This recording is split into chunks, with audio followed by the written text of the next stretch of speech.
Y tal como lo habíamos anunciado, vamos a recibir a la doctora Zaida Arteta, médica infectóloga, integrante además del Sindicato Médico del Uruguay. Si buscas un portón automático para tu casa o para la oficina, asegúrate que sea fuerte, que sea seguro, que sea práctico, que sea un SEA. Porque solo un portón SEA te asegura el mayor respaldo técnico, un service propio en todo el país y la garantía de todos sus productos. Ingresa en seaportones.uy o llama al 2601-2611. Si vas a elegir un portón, que sea un SEA. Hola doctora, buen día, bienvenida. Hola, buen día, ¿cómo están? Bien, bien, gracias por recibirnos. En el marco de una serie de, a propósito de casos nuevos positivos, ayer un caso, antes de ayer 0 caso, antes de ayer 0 caso también. Estoy jugando, doctora, pero déjame decirlo, esto ya se terminó, pasamos la página y a otra cosa mariposa. Bueno, no. Advertí que estaba jugando. Sí. Bueno, no, en realidad hemos hecho varios análisis, pero la verdad es que el primer análisis que cabe, creo yo, es que hemos tomado una serie de acciones que surgen, bueno, algunas de febrero, pero la mayoría desde marzo, desde las primeras acciones más fuertes, ¿no? Y más contundentes que se han tomado, acciones y procesos y etcétera, que todos los uruguayos, algunos conocemos, desde distintos lugares, como por ejemplo el gobierno, las instituciones, la población, cada ciudadano, etcétera, que han determinado esta situación. No, solo hace falta compararnos con otros países para ver que la combinación de acciones y los tiempos en los cuales se han realizado han tenido cierta eficacia. Ajá. Eso no quiere decir que ya fue lo más mínimo, porque digo, como ustedes habrán visto, ¿no? Lo que pasó en Rivera, y ese riesgo de brotes lo tenemos en cualquier momento, en cualquier lugar, diría, algunos con mayor probabilidad que otros, por supuesto en las fronteras o en determinadas poblaciones, pero la posibilidad sigue estando, porque los países vecinos y otros países del mundo siguen estando en una situación bastante más complicada en el número de casos y el control de la transmisibilidad. Uh-huh. Por lo tanto, la serie de acciones tienen que seguir produciéndose. Yo creo que la evaluación más importante es que Uruguay desplegó una serie de procesos, ¿no? Desde tener el test propio y disponible, hasta el cierre de las fronteras, hasta permitir, hasta el distanciamiento físico, o sea, todas las medidas que hemos conocido, que quizás algunas han tenido un mayor peso y recién se están conociendo estudios a nivel mundial, de cuáles pueden tener mayor o menor peso en el control del número de nuevos casos, ¿no? Uh-huh. Pero algunas tendrán más peso, otras menos peso, o sea, más impacto, menos impacto, pero que en el conjunto ha sido eficaz. Zaida, ¿se puede decir entonces que el, digamos, relativo éxito o éxito transitorio por el que estamos pasando, porque se puede decir que hasta ahora estamos transitando un éxito transitorio, ¿no es cierto? Sí. No podemos identificarlo en una razón, sino en la suma de varias, ¿verdad? Sí, yo pienso que esa es una de las, que seguramente son varias. Nosotros de hecho implementamos medidas que otros países habían implementado, algunos más, otras menos, en los tiempos además que lo hicieron, porque si vos recordás... A ver, poneme un ejemplo, doctora, para que la gente pueda visualizar. Bueno, Italia, por ejemplo, que fue uno de los... España, que fueron países que tuvieron, que implementaron medidas mucho más duras que las que estamos implementando nosotros, ¿no? En cuanto, por ejemplo, a la cuarentena, aunque en realidad la nuestra no fue dura desde el punto de vista legal, porque no se decretó, en realidad el porcentaje de acatamiento, sobre todo en el mes de marzo y los primeros días de abril, del distanciamiento y las medidas que se tomaron, prácticamente fueron como si hubiera sido obligatorio, porque fue un acatamiento muy alto. Entonces, ¿pero cuándo fue? Cuando se detectó un caso no grave, ambulatorio y con una serie de casos relacionados, que fue aquel casamiento, ¿no? Sí. No fue cuando yo diagnostiqué un paciente en el CTI, que cuando que estoy diagnosticando, imagínate, el 5%, ¿no?, de todos los que tengo, porque cuando uno llega al CTI, por decirlo esquemáticamente, claro, Sí, ¿no? claro. Tengo, ¿no? Cuando uno llega al diagnóstico, 20 fuera de que no tienen síntomas o que son leves. Entonces, en realidad estuvimos muy atentos porque nos llegó temporalmente. Pero me ibas a poner como ejemplo que incluso no distinguía lo hecho o lo no hecho por Italia y España. Bueno, no, que ellos, no, claro, en Italia, por ejemplo, el primer caso fue diagnosticado en el CTI, por eso digo, el primer caso fue diagnosticado en el CTI, hubo 2 o 3 juntos, eso quiere decir que ya tenían cientos afuera. Exacto. Lo nuestro fue al revés. Y ahí fue donde en ese momento, o sea, previo a que hubiera decenas de casos, implementamos el distanciamiento. Es una medida que fue diferente en Uruguay que en los países europeos, que vimos que y distinto de Brasil y a todos los que estamos viendo, ¿no?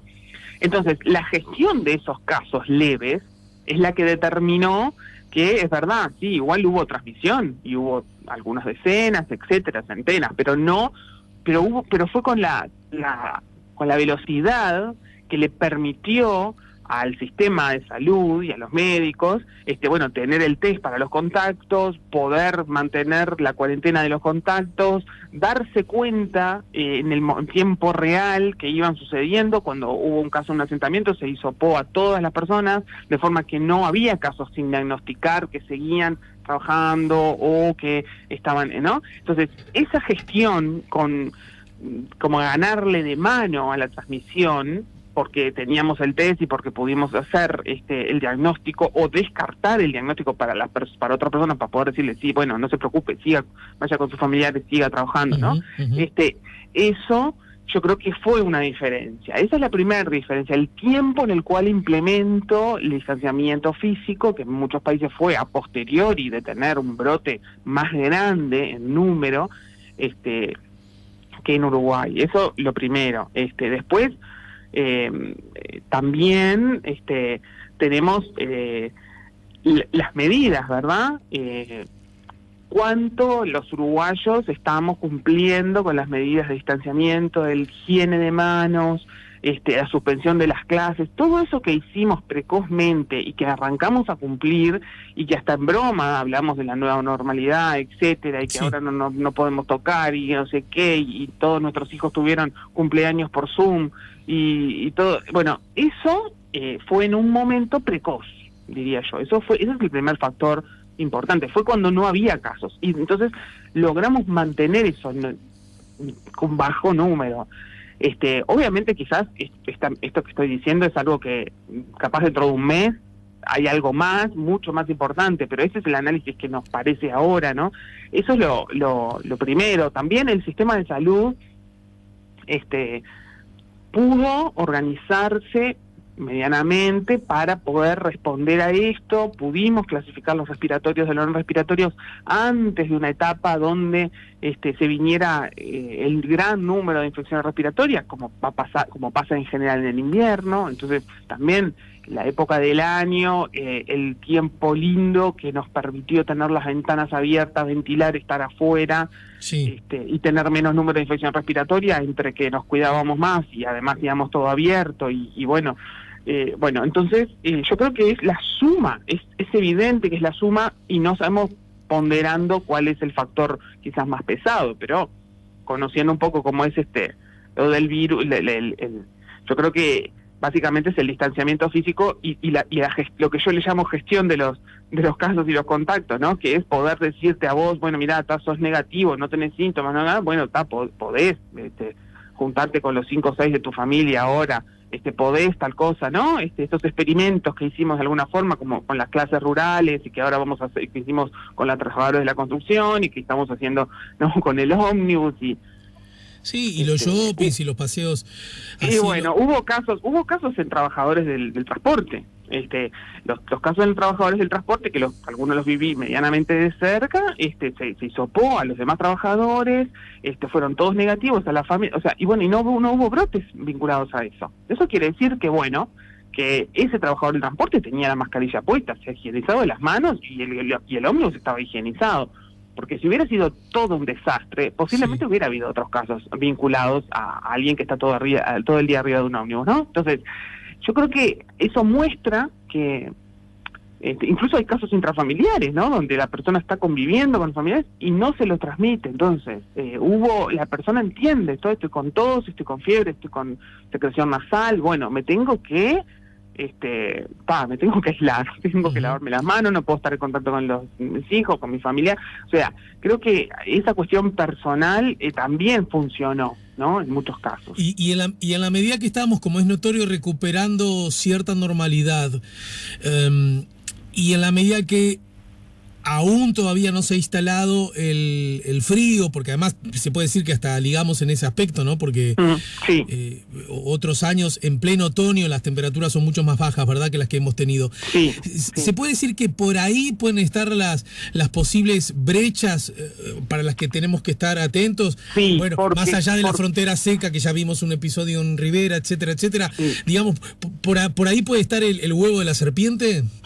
Sí, porque está demostrado, y esto no es de ahora, y esto es para los virus respiratorios en general, que los ambientes cerrados, en general las personas dicen, no, en invierno hay más frecuencia porque la garganta, el frío, el esto y el aquello. En realidad está demostrado que una de las cosas más importantes es la permanencia de las personas en lugares relativamente pequeños, no tiene por qué ser muy pequeño, relativamente en comparación con el número de personas, ¿no? En los trabajos, en las casas, con los aire acondicionados prendidos, o sea, está demostrado que eso genera mayor transmisibilidad de los virus respiratorios, ¿no? Entonces, doctora, porque ya de paso... Entonces, ahora viene el invierno, voy a cerrar la ventana, porque no puedo estar con... Sí, voy a perder el aire. A eso iba. Y ahí es donde tenemos que estar súper atentos, sí. Ahora, se puede decir que quizá, cada uno sabe, ¿no?, por dónde aprieta el zapato. Este invierno deberíamos quizás demorar un poquito más en cerrar del todo las ventanas. Bueno, ahí está en cómo yo puedo manejar esto de la ventilación de los ambientes, pero es algo importante. El número de personas en los ambientes, la limpieza de la superficie y de los ambientes y la ventilación de los ambientes. Eso en los domicilios y en los lugares de trabajo es importante. Y si, por supuesto, no voy a estar en una oficina con la ventana abierta en agosto, en julio, porque es imposible. Entonces, bueno, buscar la forma de tener cortes, o sea, eso, la idea es, y se está produciendo, ¿no?, distintos protocolos para trabajar y para tener, hasta los lugares de esparcimiento, ¿no?, donde la limpieza tanto del ambiente de la ventilación como la limpieza de las superficies en todos los ambientes es un factor importante de los protocolos que se están utilizando para el reinicio de las actividades. Eso que vos decís, retrasemos la cerrada de la ventana, yo qué sé, sí, pero bueno. No, porque quiero decir, a ver, ahí me tenés que ayudar vos, doctora, para encontrar los términos justos.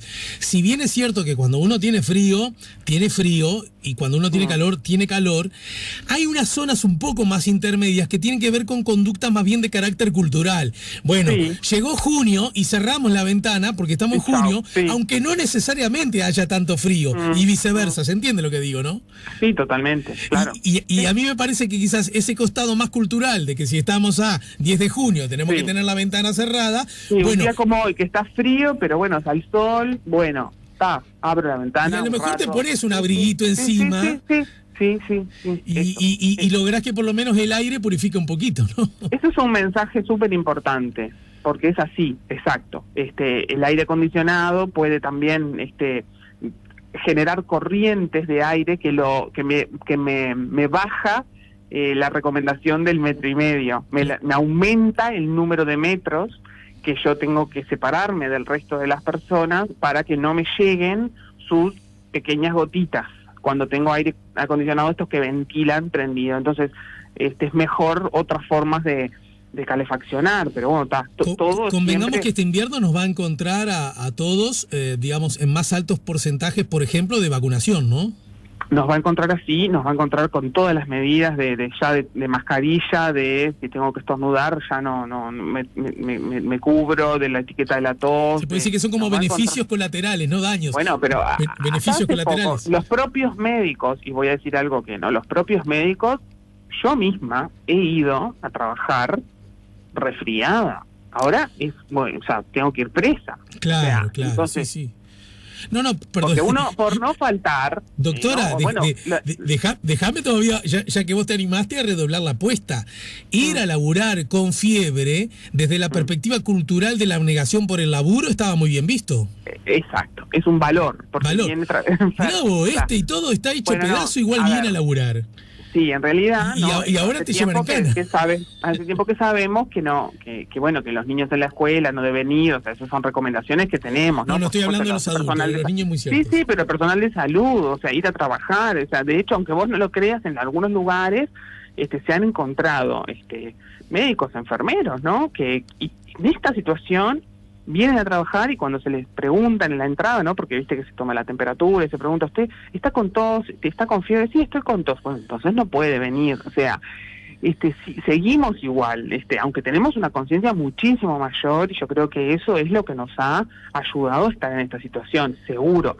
Porque es como cualquier medida, o sea, es como la limpieza de la ciudad, ya lo sabemos. O sea, si cada uno no internaliza lo propio personal, ¿no? De si tiene tos, no se sube al ómnibus, no sale de su casa, ¿no? O sea, si no sucede eso en gran medida, esta situación no sería así. O sea, que la mayor conducta de autocuidado y cuidado de los demás la tuvo la enorme mayoría de las personas. Doctora, claro. En el final déjame abordar dos temas que por supuesto en sí mismos son buenos capítulos como para abordar con más tiempo, y bueno, lo haremos más temprano que tarde. Uno, que creo que de alguna manera se instaló en forma muy subrayada, y me da la sensación con mucha eficiencia, el asunto de que en el marco de la emergencia sanitaria lo que había que evitar, mucho más que el que nos contagiemos, entre comillas, había que evitar el colapso del sistema sanitario, ¿no es cierto? Sí.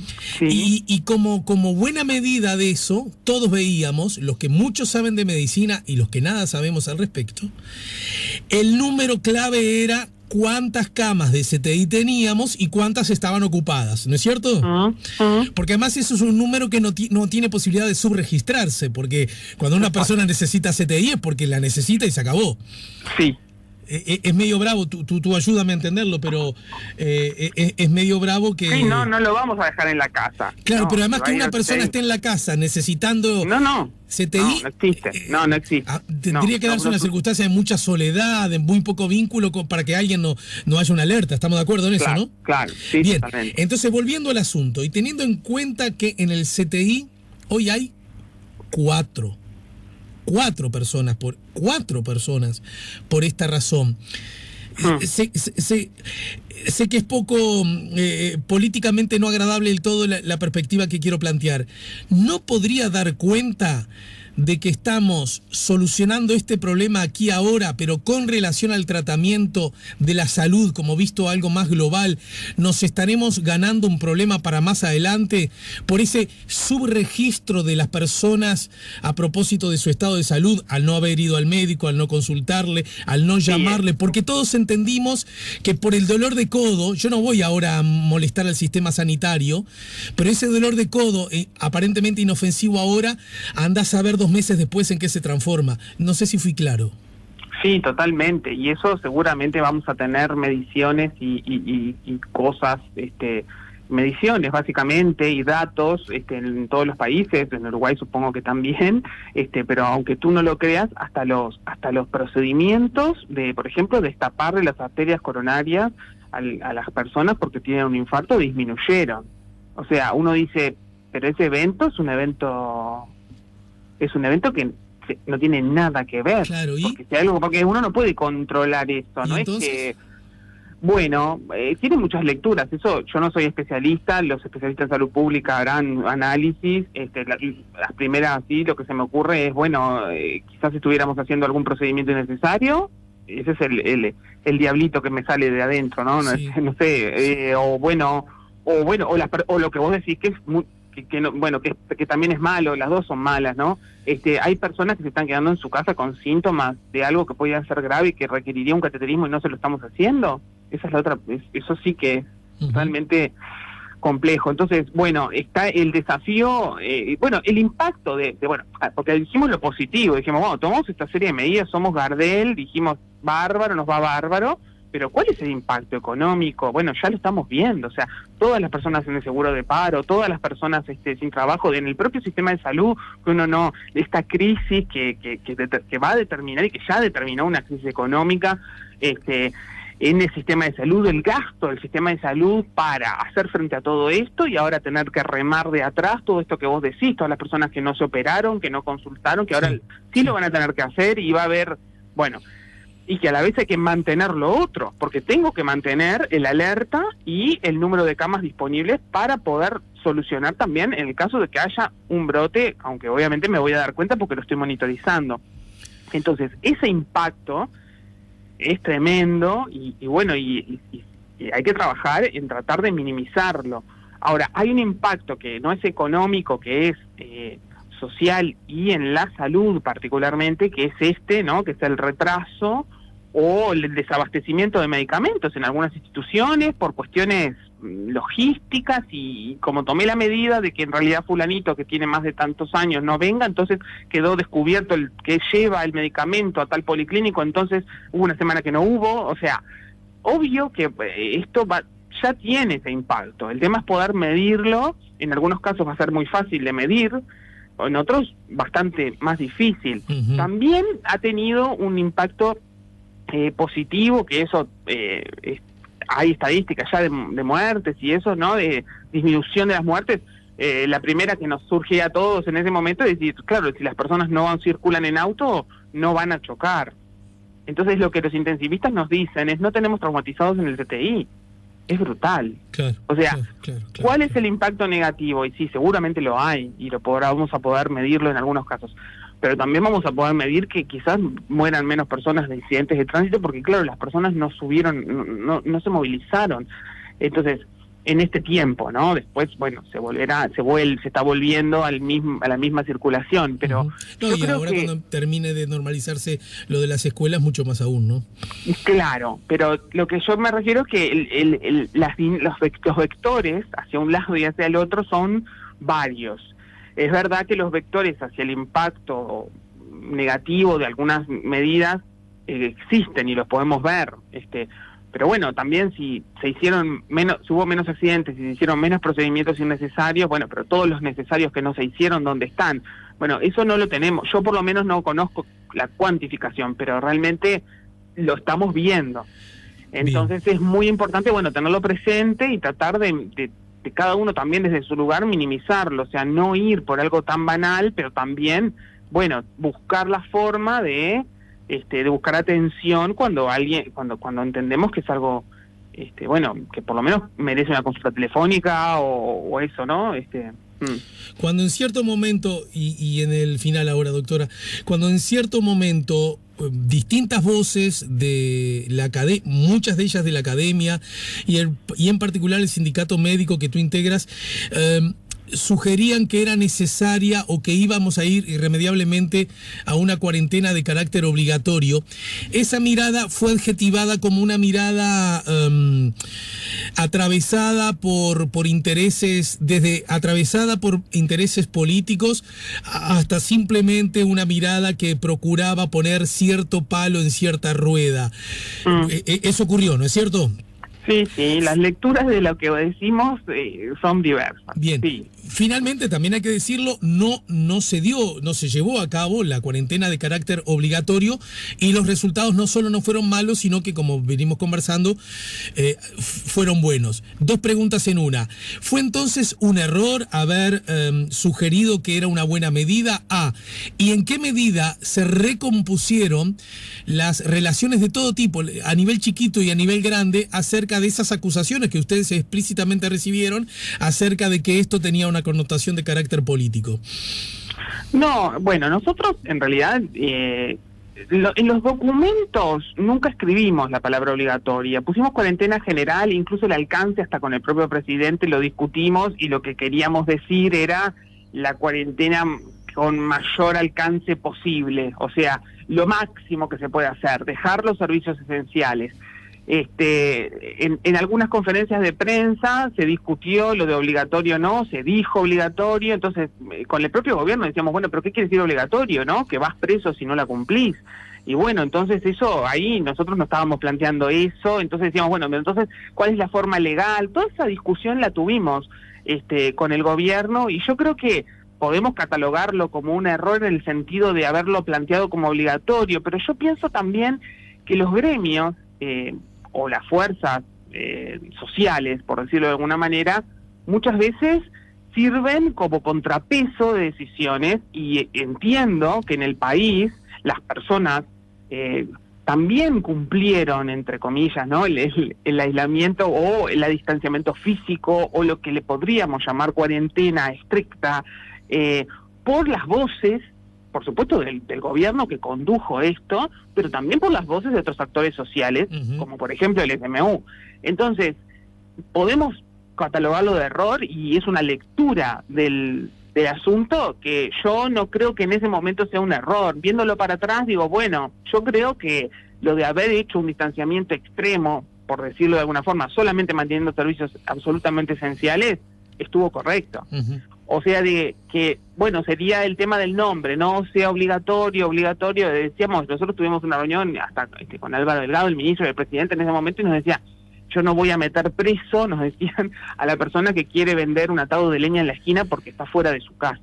Y nosotros, por supuesto, coincidimos con eso, nosotros no estábamos diciendo, metamos preso al que vende un atado de leña en la esquina de su casa. O sea, entonces, quizás no nos pusimos de acuerdo en el alcance del término, ¿no? Y cuál sería la forma legal, digo, pero bueno, me parece que a mí no me preocupa en lo absoluto que me cataloguen de error el término o no. Lo que sí es seguro es que lo que nosotros queríamos decir es, el sistema de salud no está preparado el 13 de marzo para recibir un aluvión de pacientes como en Italia.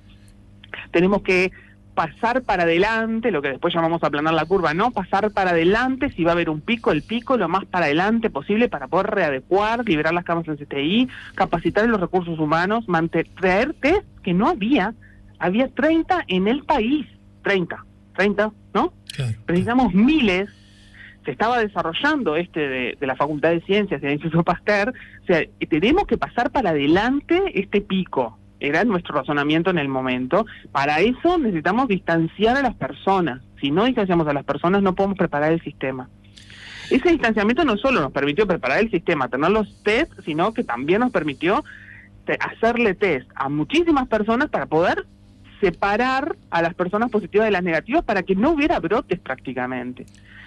Creo que, no sé, digo, yo realmente a mí no me preocupa para nada, porque si habré cometido errores en mi vida, personales e institucionales, muchos.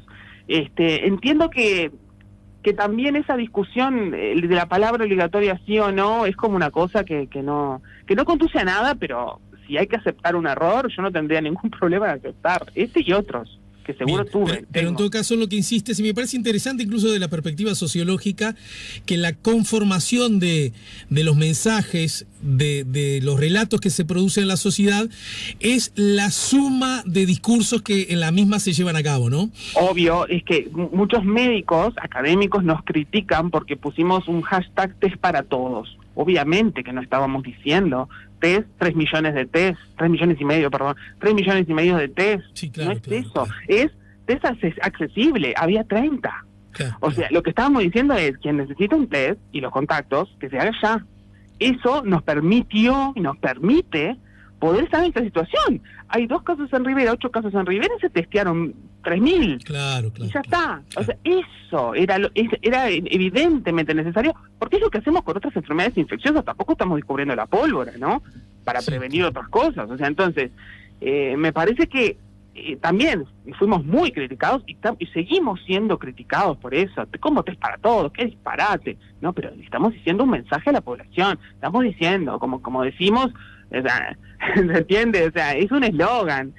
Cuando vamos a desmenuzar lo que estamos diciendo, bueno, que sea absolutamente accesible, que no haya que pagarlo, como después sucedió. Claro, porque hay que recordar que, claro, el hombre y sus circunstancias, ¿no? Es decir, hay que recordar que ese tipo de consignas ocurrieron cuando la situación era bien distinta a la que estamos atravesando ahora. Me refiero a los test, ¿no? Pero es que si hoy no tuviéramos test absolutamente disponibles, no podíamos haber hecho lo que hicimos en Rivera. Claro, porque además el caso Como de país, Rivera que evidencia ciertas fragilidades, frontera seca y además con el país que lidera en el continente y uno de los que lidera en el mundo acerca de positivos y muertes, ¿no es cierto? Sí. Si bien eso es cierto y en todo caso tiene que ver con una realidad que es difícil de controlar, la cierta tranquilidad que nos vino a todos era justamente contar con esa herramienta de los test masivos, ¿no? Pero es que yo ayer escuché en el informativo, no sé si es verdad, si lo van a hacer o no, porque bueno, no estoy en ese nivel de gestión, pero al director departamental de Rocha, que dice que van a hacer test hasta Santa Catarina. O sea, van a salir del país hasta, como para tener una barrera mayor. Es buenísimo. Claro. Hicieron un acuerdo con los gobernadores de otro lado, municipio, no sé cómo se llaman, del lado, ¿no? No, claro, Van a porque extender un poquito, pero es que a ese nivel tenemos test para todos. O sea, es un hashtag. No estamos diciendo, hoy mañana vamos a testear a todo hacia el 3,5 millones. O sea, no. Bien. No, pero nos permite todo, ¿no? Empezar el fútbol, etcétera. O sea, tenemos test disponibles, no estamos atrás corriendo para, como estábamos al principio, sí, es verdad, porque eligiendo a qué persona le hacemos el diagnóstico. Exacto. Y a quién decimos, bueno, nos la jugamos, no debe tener nada, ¿entendés? Recordemos que cuando todo esto arrancó y el número de test era subrayadamente insuficientes, también se decía, ante el reclamo que tenía que ser mayor, ¿y qué querés? No somos Corea del Sur, ¿no? Claro, en el sentido de que ellos lo hacen porque son disciplinados y ricos, ¿no? Claro. Y en realidad la propia academia, el rol que jugó la Universidad de la República, el cuerpo médico y por supuesto acciones conjuntas que han tenido como no podía ser de otra manera, el gobierno como punta de lanza de todo esto, llevó a que llegáramos a un nivel de control definitivamente más exitoso, ¿no? Sí, o sea, si acá es un tema de créditos de cómo se controló esto, yo creo que es absolutamente colectivo y que hubo una conducción gubernamental que, si bien yo tengo muchas cosas para criticar, tengo que decir que es la verdad que estuvo bien en el sentido del timing de las cosas. Quizás alguien me dirá, bueno, pero tuvimos suerte en algo también. Bueno, quizás sí. O quizás hicimos varias cosas bien. Claro. Seguro hicimos varias cosas bien. Eso está clarísimo de las que hemos analizado, ¿no? Gracias, Aida, por el tiempo y nos reencontramos más temprano que tarde. Bueno, nos vemos, que pases bien. La doctora Zaida Arteta, la médica, infectóloga, integrante además del sindicato médico, nos ayudó a poner la mañana en camino.